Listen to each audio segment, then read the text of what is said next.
નવપ્રવાહ ગુજરાત ન્યૂઝમાં આપનું હાર્દિક સ્વાગત છે. આંતરરાષ્ટ્રીય માનવ અધિકાર સંરક્ષણ બ્યુરો ભારત તેમજ ડભોઈ કોમ્યુનિટી ફાઉન્ડેશનના સંયુક્ત ઉપક્રમે ડભોઈ તાલુકાની ચાણોદ ગ્રુપની ભીમપુરા પ્રાથમિક શાળા ખાતે સ્કૂલ બેગ વિતરણ કાર્યક્રમ યોજાયો.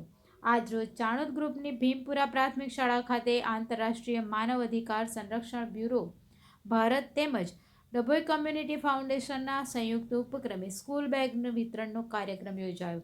આ કાર્યક્રમમાં ડભોઈ કોમ્યુનિટી ફાઉન્ડેશનના ડૉક્ટર પ્રવીણભાઈ દુલેરા, આંતરરાષ્ટ્રીય માનવ અધિકાર સંરક્ષણ બ્યુરો ભારતના ગુજરાત પ્રેસિડેન્ટ દિલીપભાઈ પાઠક તેમજ ચાણોદ પોલીસ સ્ટેશનના પીઆઈ શ્રી એન આહિર સાહેબ તેમના સ્ટાફ સાથે હાજર રહ્યા હતા.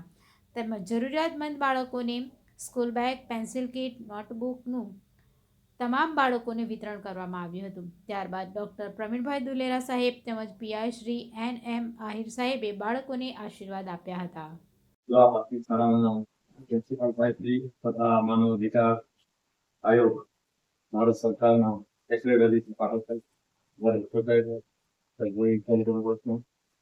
તથા ગામના ડેમો તથા નાના સંસ્થાઓ તથા પોલીસ તથા ગામના મિત્રો, આપણે જે સમાજમાં એક વ્યવસ્થા છે, એ વ્યવસ્થામાં અમુક લોકો જે પાછળ રહી ગયેલા છે, જે આમ જેને જરૂરિયાતમંદ કહેવાય, સાહેબે કીધું સપોઝ બરાબર છે, જરૂરિયાતમંદ કે જે થોડા કઈક કારણોસર પાછળ રહી ગયા હોય, એને આપણે સાથે સમાજને એક સાથે સરખા કરવા માટે, અને એ પણ એવી રીતે કે એને બી નાનું ના લાગવી જોઈએ કે આપના વ્યક્તિ કોઈક એહસાન કરતો હોય, એ પ્રથા થી જે આ સરકારના સહયોગથી સરકારની મંજૂરી લઈને જે આ કામગીરી કરી રહી છે, તો એ ખરેખર બહુ સરાહનીય છે. અને એમને જે આ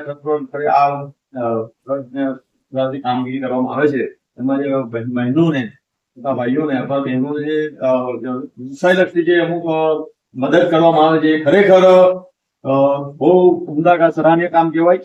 જેના કારણે આજે ઘણી બધી જગ્યાઓમાં એવું હોય છે કે ભાઈ નાના અનુભવ થાય છે કે મારું શિક્ષણ જ આટલું છે, હું કેવી રીતે આગળ જઈશ.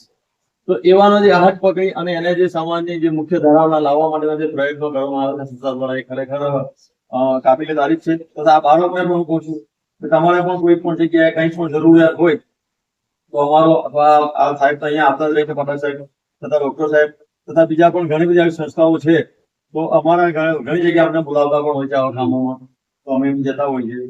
તો તમે પણ જરાક પણ ગામનો કોઈ કંઈ પણ જરૂર હોય કે આવી કોઈ સલાહની જરૂર હોય, બરાબર, રોજગાર લગતી તો બીજી કઈ કાનૂની સલાહની જરૂર હોય, અથવા હમણાં જે અમારા પોલીસ ડિપાર્ટમેન્ટના નિયમ પ્રમાણે જે અમુક છેલ્લા 2 વર્ષથી જે કાયદાઓમાં જે ફેરફાર થયા છે, નવા 3 કાયદાઓ કર્યા છે, આઈપીસી ને અમારામાં જે ભાષામાં આવે છે કાયદાઓ ચેન્જ થયા, એના વિશે જે અમારા ઘણા બધા ટ્રેનિંગ મૂંઝવણો હોય છે, તો એના માટે સેમિનાર કરતા હોય છે.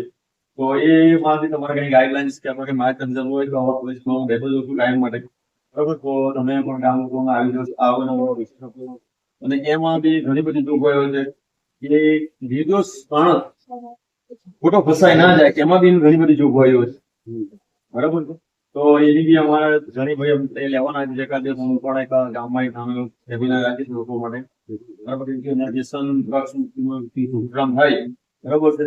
અને આ ખાસ તો ડોક્ટર સાહેબ કીધું પ્રમાણે કે વિધવા બહેનો હોય અથવા તો કોઈ કારણસર બીજા કોઈ અસામાજિક ધંધાઓ ચાલતા હોય, કરતા હોય, તો એમને બી આપણે કરી અને આજે સમાનભેર જિંદગી જીવી શકે, સમાનભેર જિંદગી જીવી શકે અને કંઈક પોતાનો હુનર નહીં આવડતો શીખી અને પોતાના પરિવારનું અને પોતાના ગામનું અને પોતાના સમાજમાં પોતાનું બી કંઈક નામ કહેવાય, એ રીતે જીવન જીવવા માટે જે કાર્યક્રમો કરવામાં આવે છે. અને એમાં જે અમુક ઘણી બધી આવી સંસ્થાઓ હોય છે, તો લોકો સુધી એની માહિતી નથી હોતી કે આમાં શું કઈ રીતે અમારે જીવવું. એના કારણે એ લોકો આવી સામાજિક બધીમાં ધકેલા થતા હોય છે. પણ ખરેખર આવા પ્રોગ્રામો કરવામાં આવે છે. અને આજે આ પ્રોગ્રામ દ્વારા બી અથવા બીજા બી લોકો તમે કરો છો, તો એ પ્રોગ્રામો દ્વારા લોકોને આ સામાજિક જાગૃતિ આવે એવી હું અપેક્ષા રાખું છું. અને આ બાળકોને તો શું, બાળકો એક નિર્દોષ કહેવાય, એમને એમનું પડેલી હોય, બરાબર, એમને એ હોય જો અમે આ બાળક છે, હવે તમે કીધું ડોક્ટર સાહેબ એને કઈ ખબર નથી કે મારું જીવન આગળનું શું કેવી રીતે એને કઈ નિર્દોષ છે, બરાબર છે. તો તો સાહેબ આ છોકરાને કંઈ પણ જરૂર હોય તો આ time મને કહેવું પડે છે. આમાં નહીં, આ બીજા લોકો કોઈને પણ. બરાબર બે બાળક છે ના ના ના કઈ વાંધો નહીં. મને તમે આવજો તો અસલ બરાબર. મને કઈ કપડા બપડા આ તો જાહેર નહીં કહું. મને આ મારે સારું હતું. બરાબર છે ને હું તમને એ લખી કહું છું. ને હું અહીંયા સુધી જ્યાં સુધી નહીં, જ્યાં હોય ત્યાં સુધી મારા નામનો નંબર રાખી મૂકજો. આ બંને બાળક બરાબર છે. બંને બાળકનું નામ બા મને બે બાળક છે એને પૂરી એની જવાબદારી આપો. બંને નિરાશ રાખે ના ના ના કઈ વાંધો નહીં. હું સીધું જવાબદારી આપું. તમને જે કંઈ વસ્તુ મને જલ્દી આપણે તો બે જણા તમારો સંપર્ક કરજો. અને ખાસ